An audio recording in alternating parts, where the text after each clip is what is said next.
हर सावन गाजा भांग पिए में मगन हो, तोरा मजनुआ के कुछ के नहीं गम हो।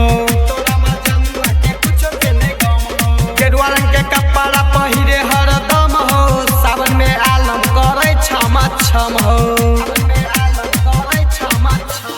हर सावन गाजा भांग पिए में मगन हो, तोरा मजनुआ के कुछ के नहीं गम हो। गेरुआ रंग के कपड़ा पहिरे हरदम हो, सावन में आलम करे छम छम हो।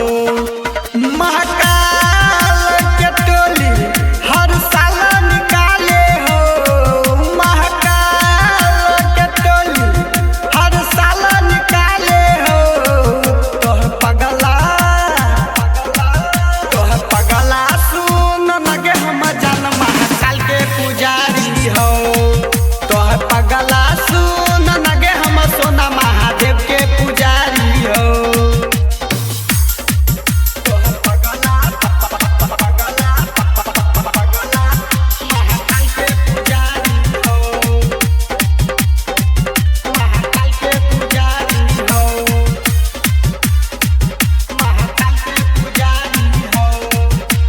हर सब जान करे छे समबा